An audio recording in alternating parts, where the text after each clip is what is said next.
Alright guys, Gerald here, Silk Road Outdoors. I was doing a little bit of cleanup today and I noticed I had an abundance of my old arrows. So I'm going to talk today a little bit about that stuff, show you where I've come from and where I'm at now.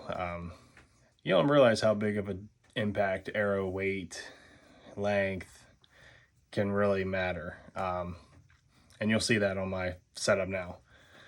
But, you know, back in the day, I didn't have a lot of money. If I got a $3 arrow from Walmart, that's what I got. And that's what happened. I think these are from Walmart. Maybe, I think Dick's. Yeah, Dick's Sporting Goods. But these are the Victory Decimator. And they are, like I said, back in the day, I didn't even care. But they're 8.7 GPI. Now, you're talking probably, what is that? 260, 270 for a full length arrow.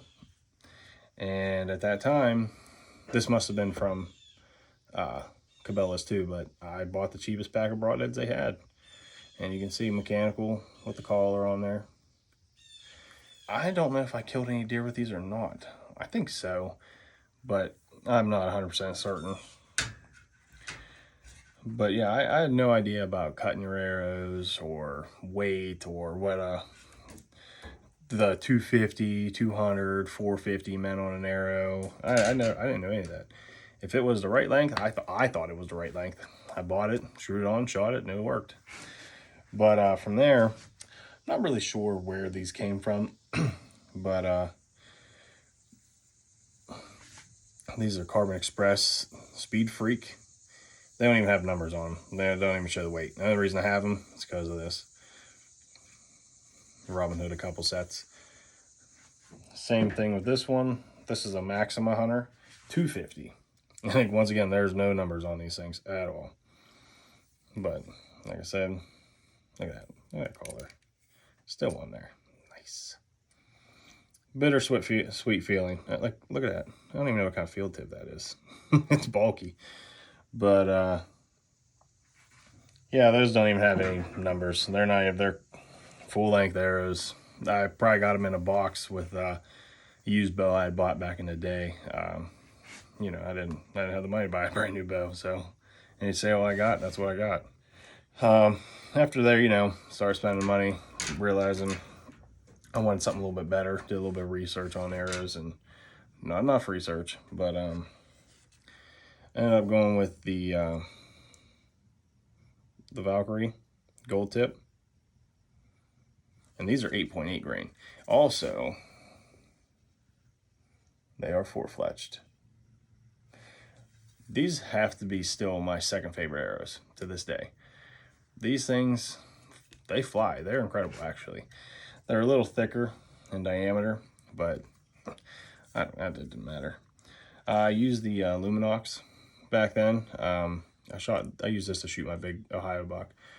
Thank God I had that on, because we ended up walking 250 yards downhill into a creek bed at night, and the only thing we seen was this arrow. He fell off the side of a bench, and he was right underneath the cove there, and you couldn't see him unless you walked past him, and sure enough, that's what happened. But anyway, and with that, I was also using the Grim Reaper broadheads. I used those for quite some time, but I noticed that the blood trail was very minimal, and I switched this year, and you'll see what I'm using now. But you know, got our big boy jobs and start spending a little bit more money, and went with the Easton Full Metal Jacket 5mm. Now these are 12 GPI. At 29.5, you're talking this arrow alone is 340 grain, 350, something like that. Along with the 100 grain broadhead, you're at 450, maybe 460 with a little bit extra here in your nock. But these really hit. These hit hard, but I wanted to go just a little bit more. Stuck with the same arrow. I switched to the Sevr broadheads. These are the 2.0s. Just look at that thing. Anyway, But what you can't see is inside here.